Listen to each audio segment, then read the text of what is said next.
es una llanura situada a casi 4.000 metros de altitud, al pie de los Andes centrales.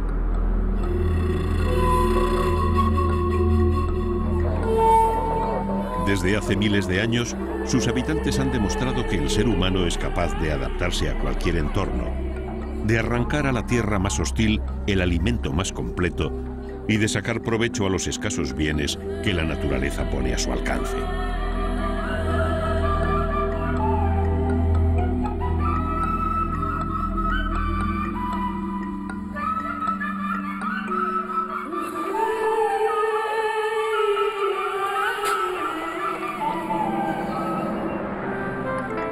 En medio de esta meseta árida e infinita se encuentra el lago Titicaca, donde según las leyendas el sol se hunde cada noche.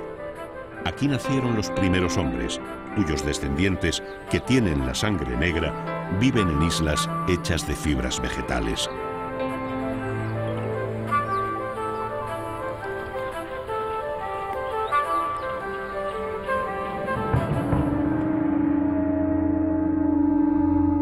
Poderosas civilizaciones edificaron ciudades mágicas, como Machu Picchu, el gran secreto de los incas, que permaneció oculto en estos valles durante generaciones.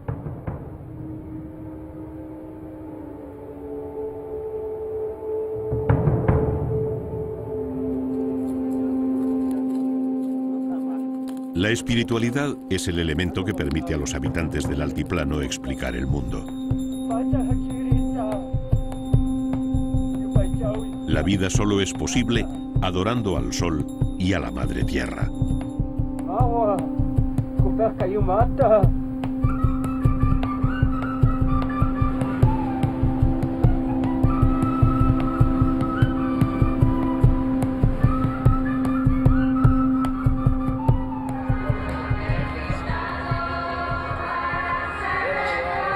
En Cusco, miles de personas se congregan cada año para celebrar el Corpus Christi.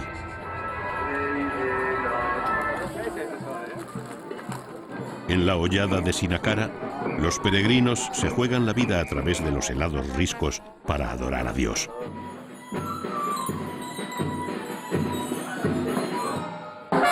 Al Dios de los cristianos o a los dioses de los pueblos que poblaron estas tierras durante generaciones.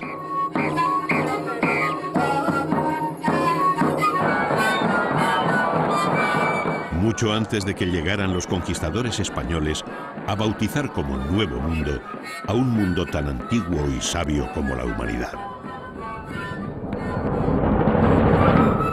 El altiplano, en el corazón de los Andes, se extiende entre Argentina, Chile, Bolivia y Perú.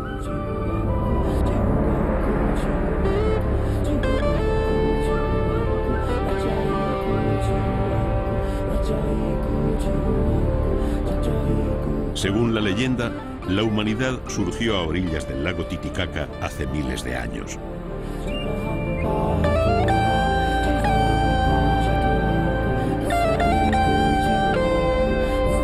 Aquellos primeros hombres adoraban a los dioses que les habían dado la vida: Inti, el dios sol, y la Pachamama, la madre tierra.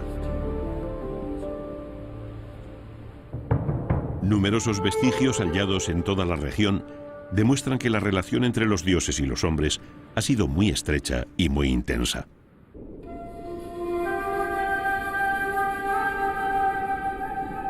Hoy podemos encontrar la huella de aquellas antiguas religiones en las leyendas y el folclore de muchas comunidades indígenas del altiplano. También en restos arqueológicos, como los de Tiahuanaco, que nos descubren una civilización megalítica que dominó esta región hace más de 3.500 años.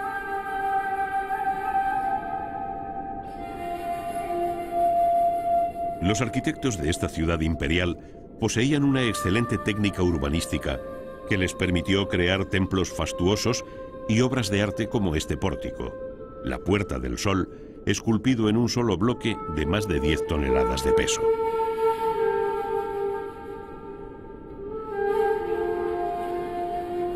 Desde entonces el altiplano ha visto nacer, florecer y extinguirse numerosas civilizaciones.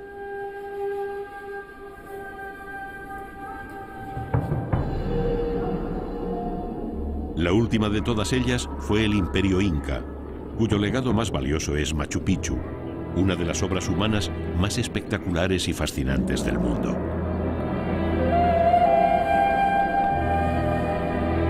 Durante siglos, Machu Picchu fue una ciudad perdida en la que se escondían los tesoros del imperio. Cuando los exploradores llegaron, no encontraron oro ni plata, pero descubrieron una joya arquitectónica que fue declarada Patrimonio de la Humanidad a finales del siglo XX.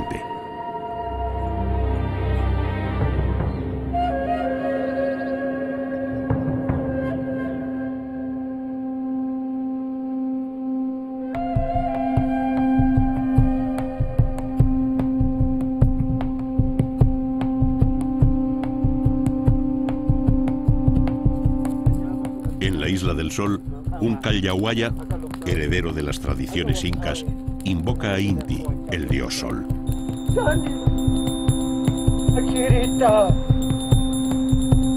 Es un antiguo ritual basado en una leyenda según la cual el dios se enamoró del lago y decidió hundirse en sus profundidades para descansar.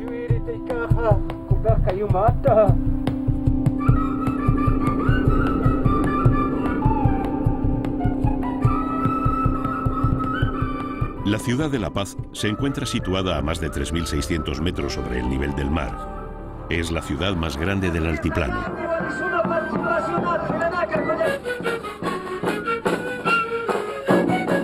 Fue fundada por los conquistadores españoles, pero su población es mayoritariamente de origen indígena.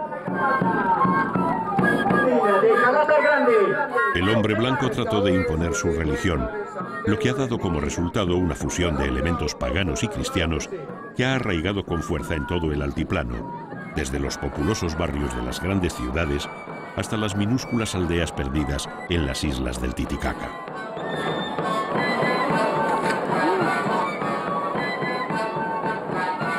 La isla de Taquile es el último recuerdo viviente del Imperio Inca.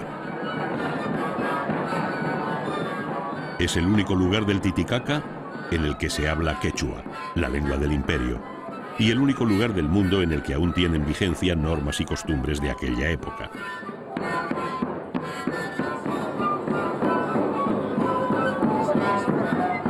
La isla está dividida en 4 distritos, llamados suyus, gobernados por un jilicata.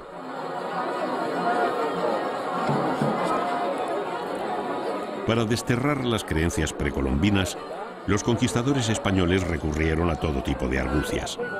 Una de ellas fue hacer coincidir los días consagrados a las deidades paganas con festividades cristianas de gran solemnidad.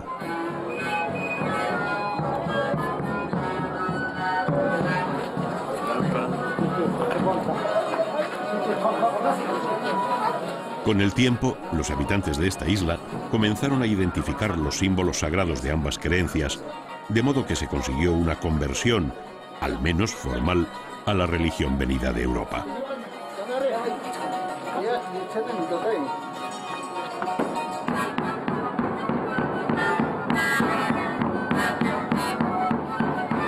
Cada año, coincidiendo con la festividad cristiana de Pentecostés, Taquile celebra la fiesta en honor a las semillas de la papa.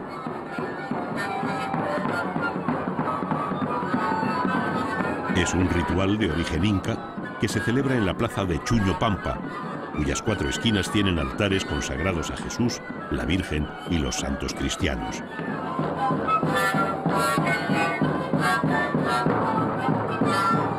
La isla se divide en 2 bandos, norte y sur, y se establece una competición de baile en la que se vigilan los errores de los rivales. El bando que menos fallos cometa gana, y se supone que su parte de la isla tendrá una mejor cosecha de patatas.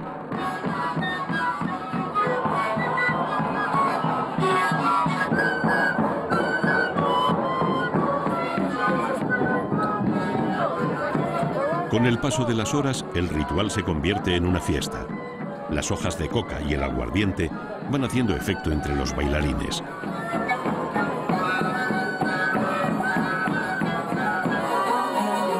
Al caer la noche, la competición concluye, pero la fiesta continúa. Según el calendario del hemisferio sur, pronto llegará el invierno y la oscuridad ganará terreno al sol. los taquileños bailan para que el astro rey no olvide regresar en la próxima primavera.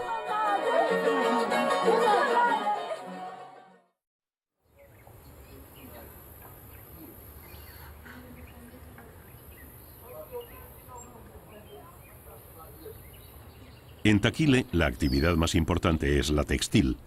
Las telas son las más reputadas de Perú y toda la población se encarga de mantener viva una tradición legendaria.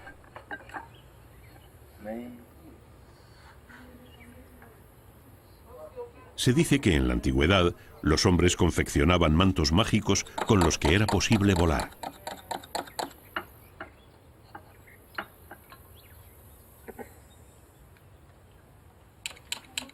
No parece probable que estas prendas de lana sirvan para tanto, pero lo cierto es que se han encontrado mantos de gran calidad con dibujos de hombres alados en los fardos mortuorios de la cultura Paracas.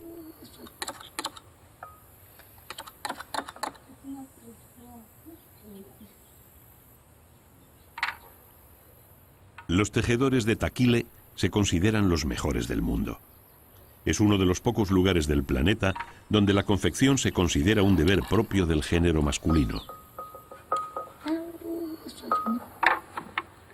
Cada hombre tiene la obligación de tejer un gorro cuyos colores indican su estado civil y un cinturón en el que se consignan a modo de calendario las fechas más importantes de su vida.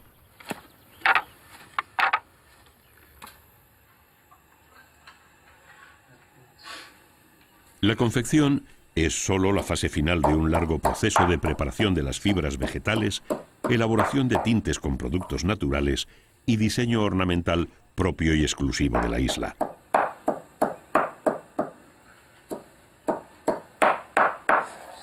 Es una tradición de valor incalculable que la UNESCO ha reconocido como un bien inmaterial, patrimonio de la humanidad.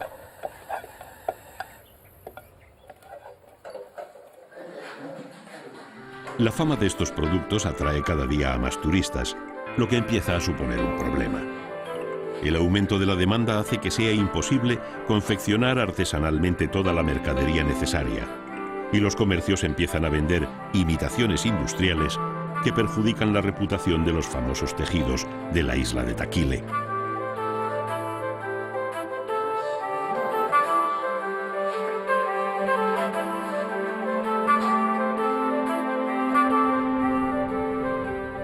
El lago Titicaca, con una extensión de 9.000 kilómetros cuadrados, es el depósito de agua dulce más importante del altiplano. Gracias a él es posible la vida en su entorno, y tal vez ese sea el motivo de que esté ligado a todas las leyendas que explican el origen de la vida en los Andes.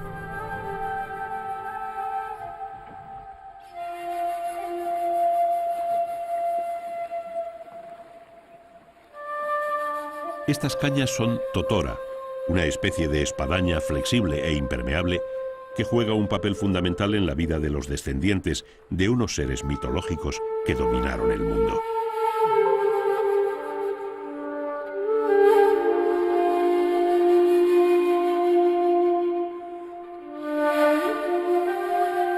En la parte peruana del Titicaca encontramos numerosas islas artificiales construidas con totora, donde habitan los descendientes de los Uros, una etnia legendaria de hombres de sangre negra que, según se dice, no podían ahogarse en el lago y por eso vivían sobre sus aguas.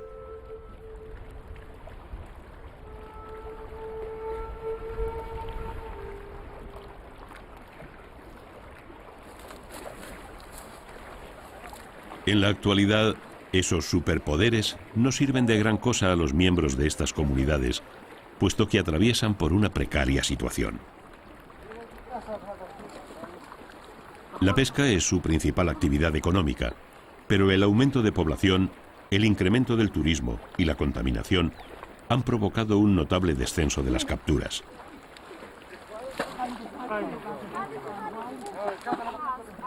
Aún así, los uros recorren el lago en sus caballitos de totora y forman círculos en los que echan las redes para obtener un exiguo botín que difícilmente alcanza para cubrir las necesidades de las familias.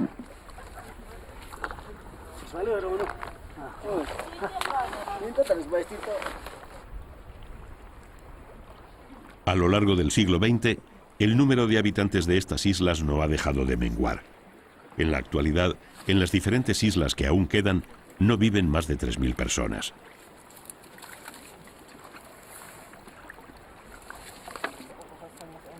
Si no cambian las cosas, el modo de vida de estas gentes del lago está llamado a desaparecer.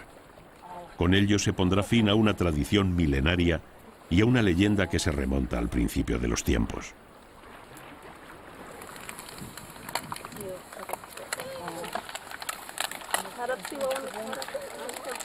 Las dificultades económicas empujan a los descendientes de los huros de sangre negra a abandonar sus islas para instalarse en las ciudades costeras como Puno o Juli, donde pueden encontrar compradores para su artesanía y trabajo en las ferias de ganado o en el campo.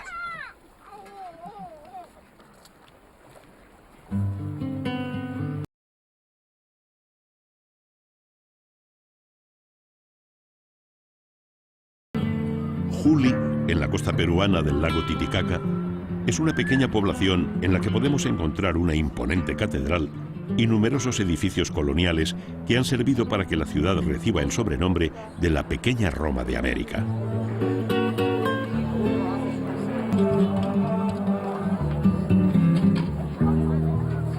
Pero el enorme patrimonio cultural contrasta con la modestia de sus habitantes, que se dedican en su mayor parte a la agricultura y a la ganadería.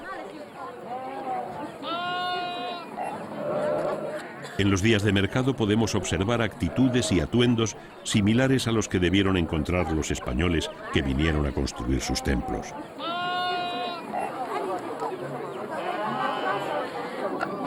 La población del altiplano es mayoritariamente indígena y se agrupa en dos grandes familias lingüísticas, la quechua y la aymara. Ambos grupos dominaron en el pasado grandes territorios, incluso imperios como el Inca, pero en la actualidad ocupan el eslabón sociocultural más bajo de Perú y Bolivia, donde se calcula que el 50% de los indígenas vive por debajo del umbral de la pobreza.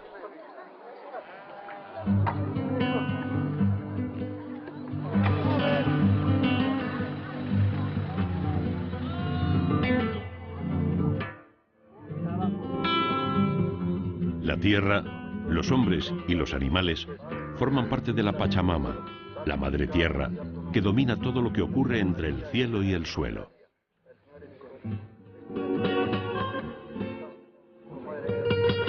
Cualquier acto debe ir precedido por una ceremonia en su honor, en la que no puede faltar la coca, la planta creada por el dios Sol para hartar la sed, matar el hambre y olvidar el cansancio. La hoja de coca es el elemento mágico que permite el contacto entre el mundo de los dioses y el de los hombres. Y es también el elemento socializador más importante de los Andes. Es lo que se ofrece al vecino para que te ayude o al gobernante para que interceda en tu favor y sobre todo a la Pachamama en todas las ceremonias.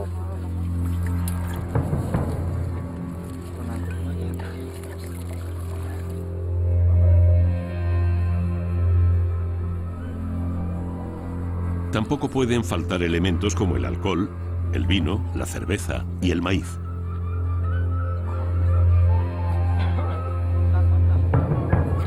Al final de la ceremonia se come y se bebe, y como es preceptivo, el primer trago es siempre para la Pachamama.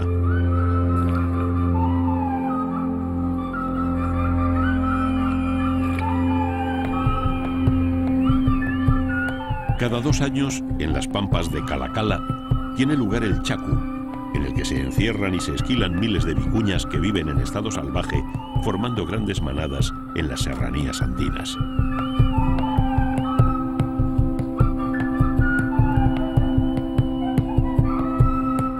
Antiguamente toda la producción de lana de vicuña era propiedad del Imperio Inca, hasta el punto de que las leyes condenaban a muerte a los plebeyos que vistieran prendas confeccionadas con este valioso tejido.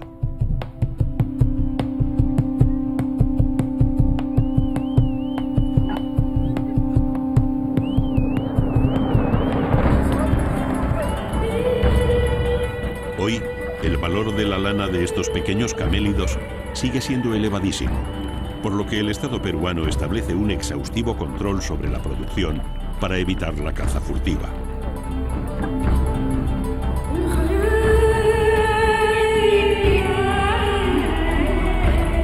El día del Chacu, todos los habitantes de la comarca salen al monte en busca de vicuñas. Poco a poco van conduciéndolas hacia los corrales, donde se llevará a cabo la esquila.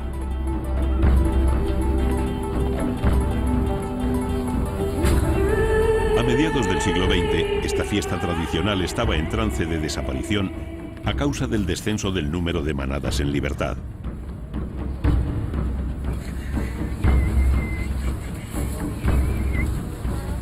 Afortunadamente, el Consejo Nacional de Camélidos Sudamericanos tomó medidas, llegando incluso a poner vigilantes armados en las zonas de cría de las vicuñas.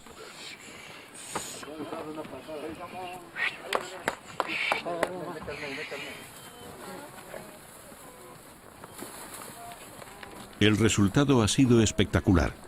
En 50 años, el número de animales ha aumentado de 5.000 a 140.000.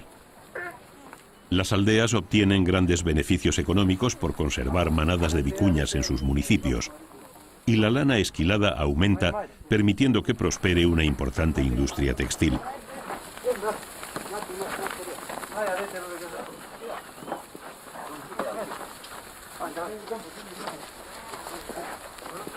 Ayúdenle unos. Antes de esquilar al primer ejemplar, tiene lugar la ceremonia de la boda de las vicuñas, para lo que se seleccionan los mejores ejemplares capturados. El altar del sacerdote, cubierto de botellas de aguardiente y hojas de coca, se convierte en el lecho en el que los animales van a consumar un matrimonio ceremonial que tiene por objetivo garantizar la fecundidad de las hembras.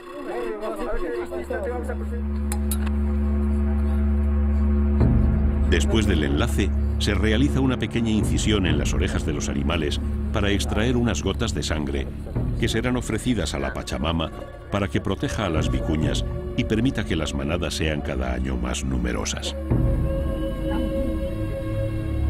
A diferencia de las vicuñas, las llamas son animales domésticos. Son los camélidos andinos de mayor tamaño. Son animales muy resistentes al frío y a la sed, y su sangre está especialmente adaptada para vivir a gran altitud.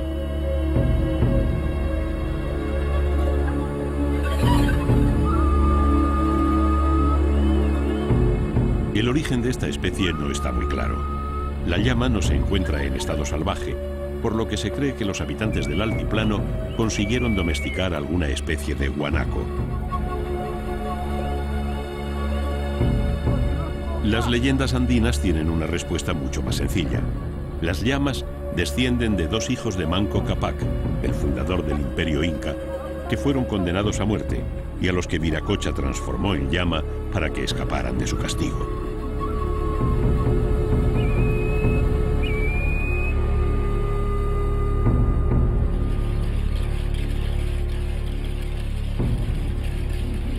El altiplano es un territorio inmenso distribuido entre Perú, Bolivia, Chile y Argentina. Es una enorme meseta que une las dos cadenas montañosas paralelas que forman los Andes centrales.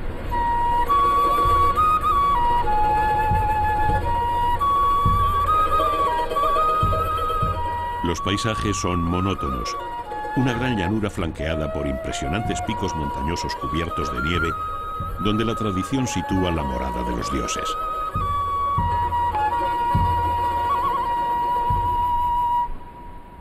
Los caminos están llenos de montones de piedras llamados huacas.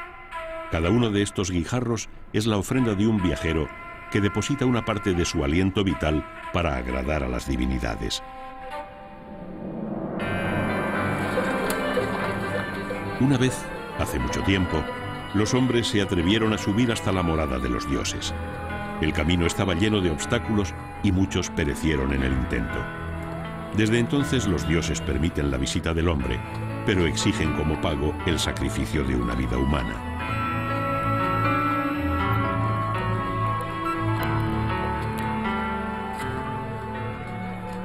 Así surgió la vieja tradición del ascenso a la Hollada de Sinacara, un recorrido de 12 kilómetros a través del glaciar de Ocognate.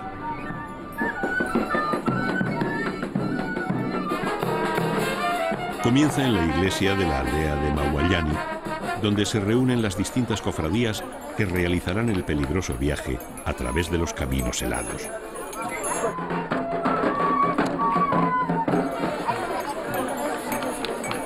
Esta peregrinación tenía el significado de despedir al sol el día del solsticio de invierno, pero misteriosamente una figura de Jesús llamada el Señor de Colloriti se apareció a un lugareño, con lo que la celebración pagana fue rápidamente cristianizada para tranquilidad de conciencia de las autoridades coloniales.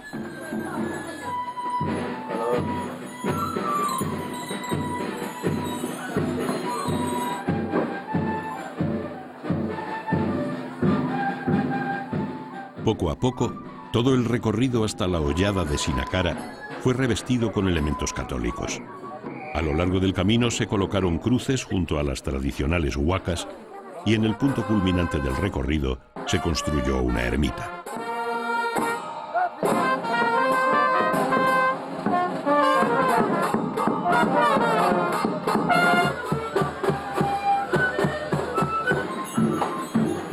En un ambiente festivo, las distintas cofradías pasan por la iglesia de Mauallani y comienzan la peregrinación, que es extremadamente peligrosa.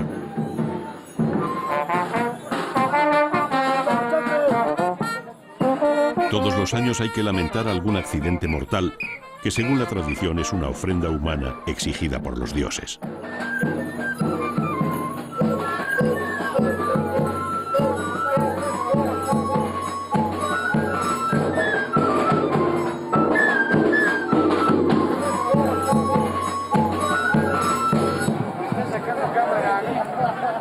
En cualquier caso, se trata de una fiesta de gran arraigo popular que congrega a miles de personas cada año y en la que ya es imposible distinguir los elementos tradicionales precolombinos de los introducidos tras la llegada del catolicismo europeo.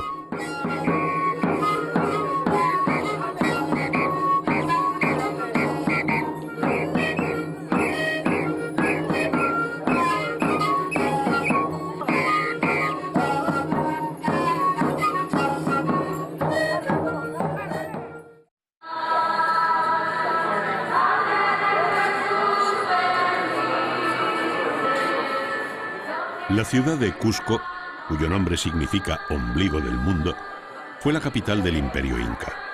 Según la leyenda, fue fundada por los primeros hombres en un enclave señalado por Inti.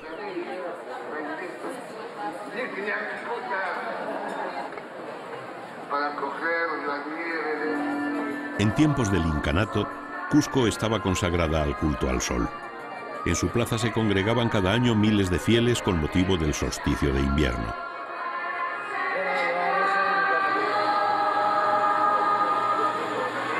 Siglos después, el día del Corpus Christi, Cusco vuelve a convertirse en el centro del mundo. Es una lucha entre el amor fiel de Dios, empeñado en acercarse a su pueblo. A los pocos años de la llegada de los españoles, las autoridades coloniales se vieron sorprendidas por el fervor con el que los andinos participaban de las celebraciones cristianas. Mediante el misterio de la encarnación del Verbo, esta vida divina tuvo que ser el Inca Garcilaso, un cronista mestizo, el que advirtió que tal éxito se basaba en que el Corpus coincidía con las fiestas andinas del culto al sol.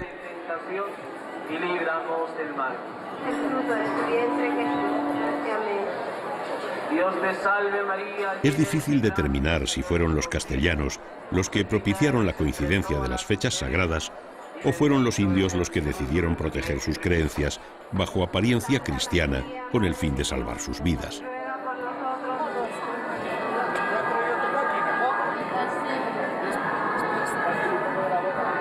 Los incas consideraban a sus gobernantes como dioses. Los emperadores eran seres inaccesibles, siempre rodeados de grandes séquitos, vestidos con ricos ropajes y cubiertos de joyas.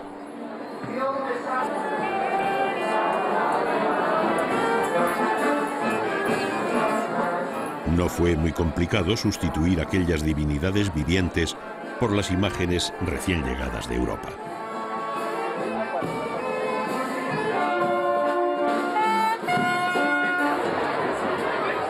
Las figuras sagradas del catolicismo fueron asociadas a Inti, a la Pachamama y a los Apus, los espíritus que moran en las montañas.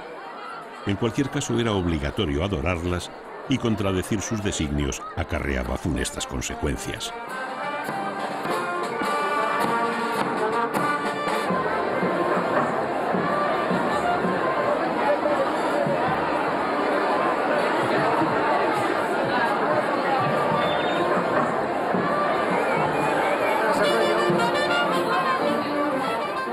Con los años se ha consolidado una tradición mestiza en la que los símbolos de origen pagano se mezclan con los católicos, convirtiendo el Día del Corpus Christi en Cusco en una celebración única en el mundo.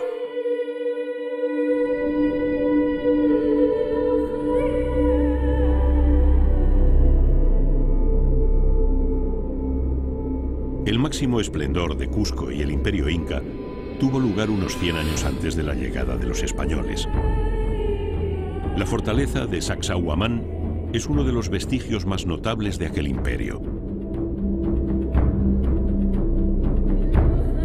En su interior, junto a la residencia del emperador, había un templo solar, edificios militares, depósitos de armas y alimentos y un sistema de abastecimiento de agua.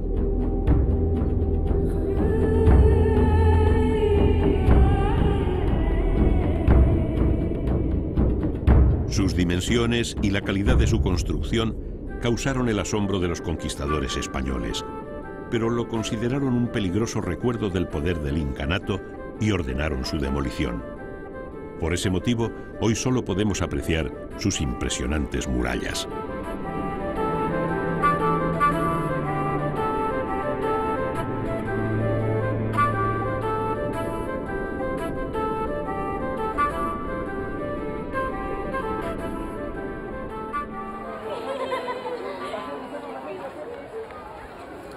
La llegada de los españoles supuso una reconstrucción de Cusco, en el que las iglesias y los palacios ocuparon el centro de la ciudad. La riqueza cultural de la ciudad la ha convertido en el principal destino turístico de Perú, lo que supone una gran fuente de ingresos para todos sus habitantes.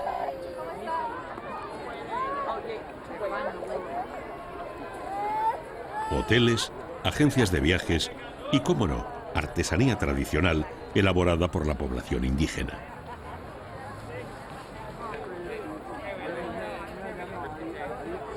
Callejuelas y soportales se llenan a diario de tenderetes en los que se ofrecen gorros de lana, ponchos, telas y objetos de cerámica a cambio de unos pocos dólares.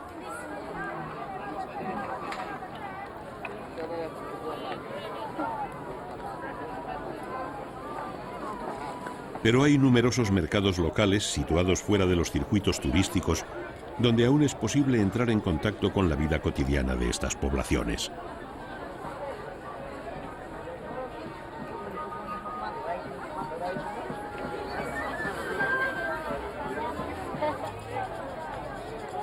En ellos encontramos sin dificultad los alimentos sagrados del altiplano, la papa y el maíz, uno de los pilares fundamentales para el desarrollo de todas las civilizaciones andinas. El cultivo del maíz, también llamado choclo, comenzó hace unos 3000 años, pero su procedencia es un misterio que lo emparenta con otras tantas leyendas sobre el origen de la vida en los Andes.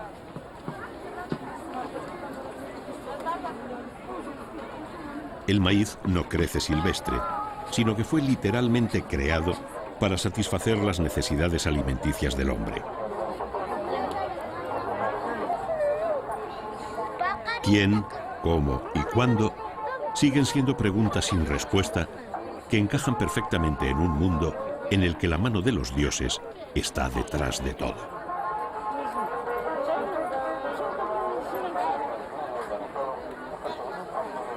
Con el alimento sagrado se elabora la chicha, una bebida que está presente en todos los actos sociales y religiosos de la vida de los pueblos de los Andes.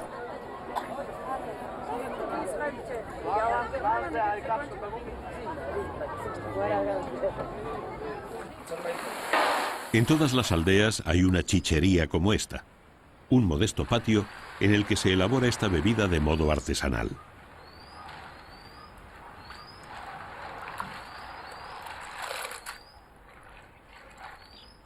En la época del Imperio Inca, el choclo se convirtió en un asunto de Estado. Tras los soldados, viajaban los mitimaes, los colonos, que se encargaban de cultivarlo.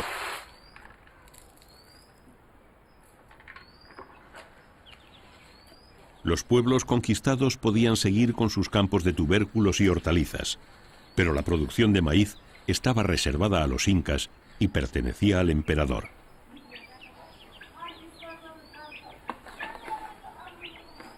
La elaboración tradicional de la chicha es un largo proceso que comienza empapando el maíz y dejándolo secar durante 2 días para que el grano se hinche.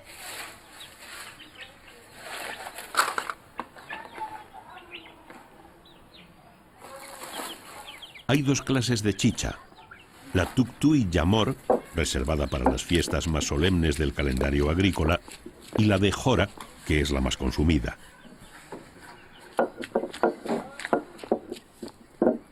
En ambos casos es necesario moler el grano en un largo proceso del que resulta una pasta que después se cuece en agua durante horas.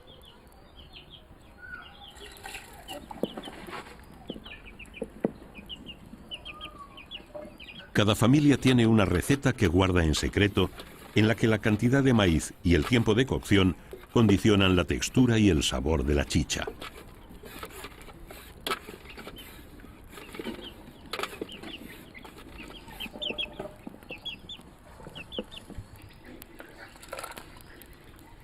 Finalmente la bebida se cuela y se deja fermentar para que obtenga el grado alcohólico idóneo.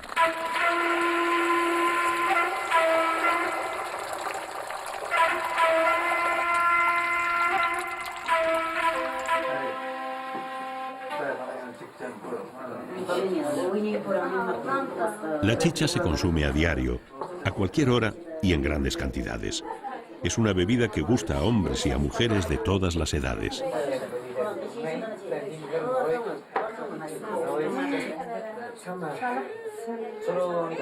Todas las chicherías disponen de un pequeño mostrador y unas mesas por las que pasa todo el mundo a tomar un trago.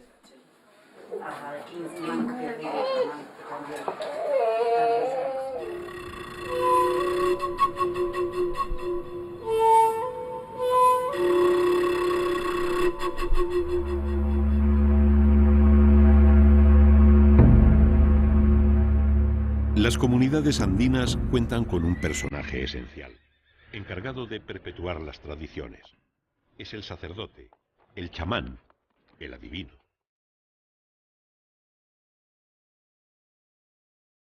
La mayor dignidad dentro de esta casta de difícil catalogación es la de atomisayo, que deriva del término atomizado, que es al parecer el estado en que quedan aquellos que son alcanzados por un rayo.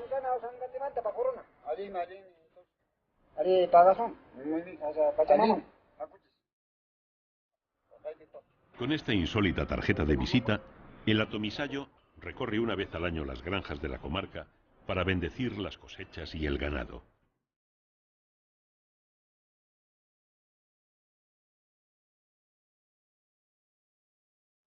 Las alpacas son la posesión más apreciada en esta granja y las primeras en ponerse bajo el amparo de la Pachamama.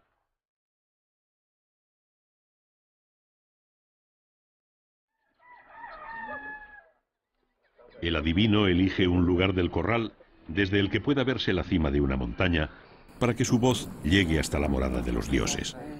Los dueños del ganado, sentados a ambos lados del sacerdote, elaboran unas hebras de lana roja.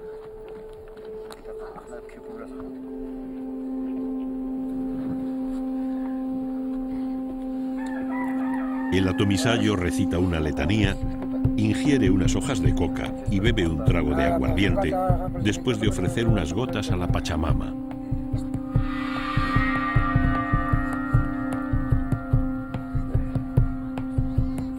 En una sencilla ceremonia se prenden las hebras rojas en las orejas de una alpaca macho y una hembra. No se trata de marcarlas, sino de hacerles un pequeño regalo en agradecimiento a los bienes que el ganado reporta a la familia.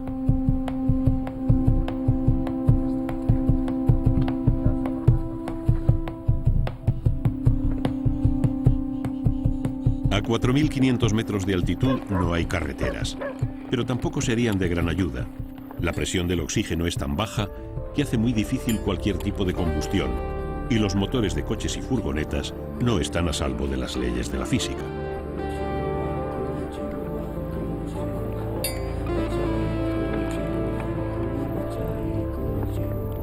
Los caballos siguen siendo los mejores medios de transporte.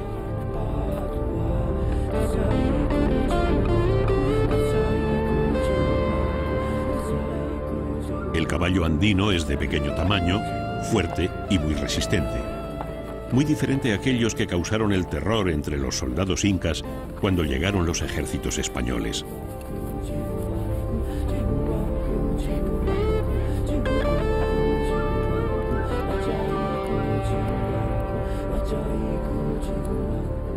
La escasa presión del oxígeno, la aridez del terreno y la dureza del clima convierten la agricultura en un milagro.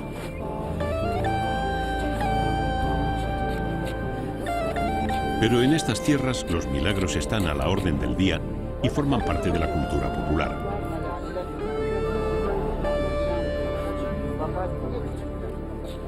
La Pachamama, compadecida por la dureza de la vida de sus hijos, decidió entregarles la patata para que fuera su alimento.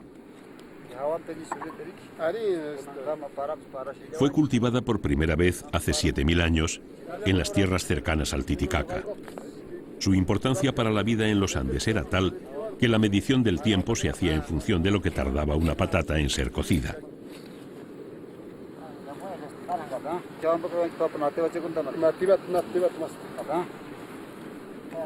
Los agricultores peruanos saben muy bien que cada finca tiene unas características por el tipo de suelo, la orientación y los vientos dominantes, y que hay un tipo de patata idóneo para cada porción de tierra.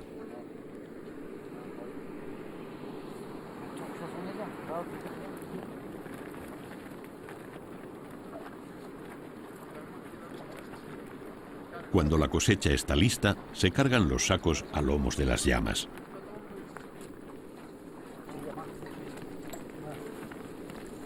Es una imagen que se ha repetido en el altiplano desde tiempo inmemorial.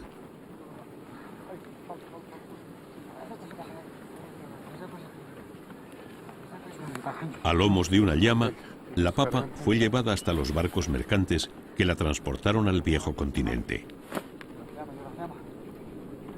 En Europa se usó en principio como una planta decorativa, pero tras la Guerra de los 30 años, cuando la población europea se salvó del hambre gracias a ella, su cultivo se extendió hasta alcanzar la importancia que tiene en la actualidad.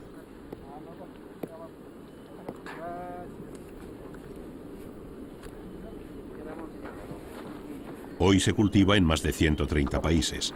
Es uno de los alimentos más consumidos en el mundo, junto al arroz y al maíz.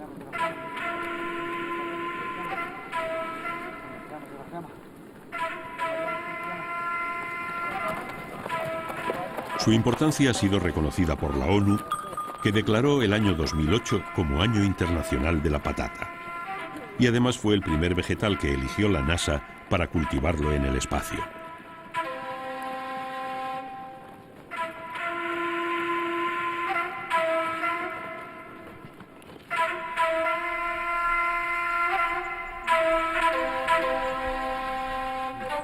En la hacienda toda la familia colabora en la selección de las papas que se separan por tamaños.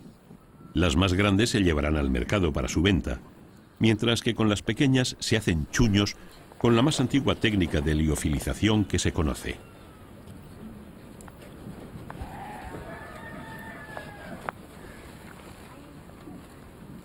Para hacer los chuños se dejan las papas a la intemperie durante 3 noches de invierno.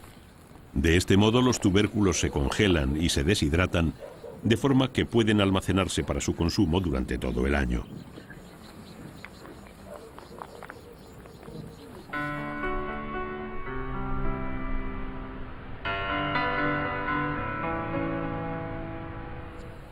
Al caer la noche, en el interior de la casa familiar, El atomisayo responde a las dudas sobre el futuro mediante un oráculo llamado Suerte de la Coca.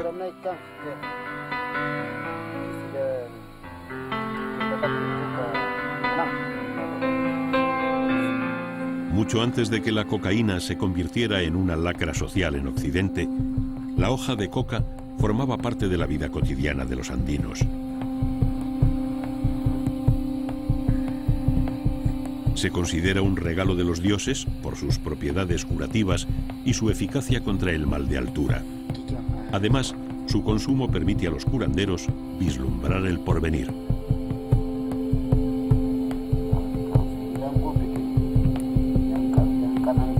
Sí.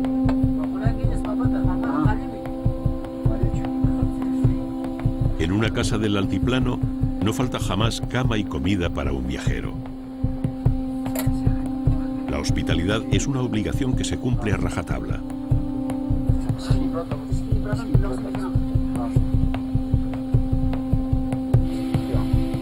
La dieta de los agricultores es muy pobre. Está compuesta casi exclusivamente por patatas y legumbres. La carne de alpaca o de oveja es un lujo que se consume solo en ocasiones especiales.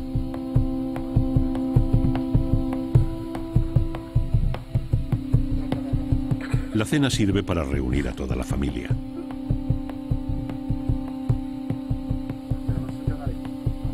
Padres e hijos se sientan alrededor de una sencilla mesa que explica por sí sola las carencias y las dificultades de la vida en las tierras altas de Perú y Bolivia.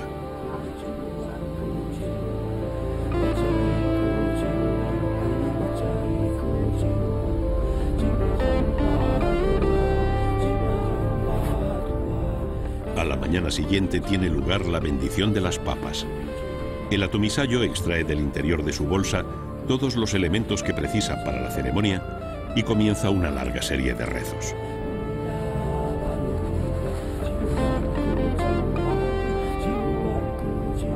Los objetos de poder de estos sacerdotes suelen ser plantas, sustancias o huesos de animales traídos de los valles. Los chamanes de la selva, por su parte, emplean muchos objetos obtenidos del altiplano.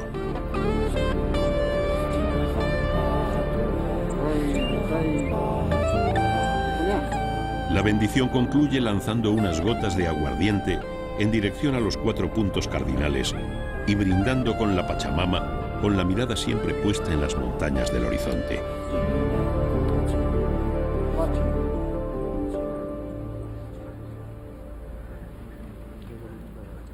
Cuando el atomisayo concluye la bendición, invita a la familia a unirse a él en las oraciones.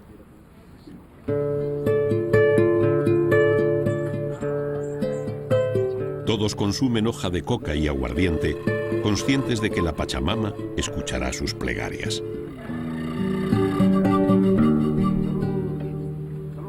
Con la cosecha, concluye todo un año de duro trabajo en el campo y comienza el nuevo ciclo agrícola.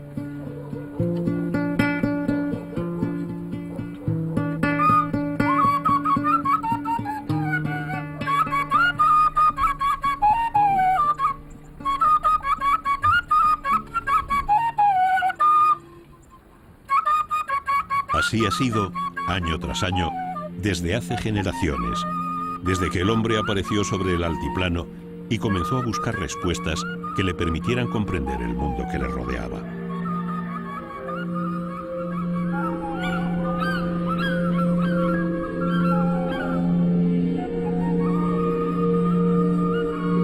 Un mundo en el que la magia forma parte de la realidad y donde el simple sonido de una flauta es capaz de elevar nuestro espíritu hasta las inaccesibles cimas de los Andes, donde el cóndor, el mensajero de los dioses, transporta al más allá los sueños de los incas.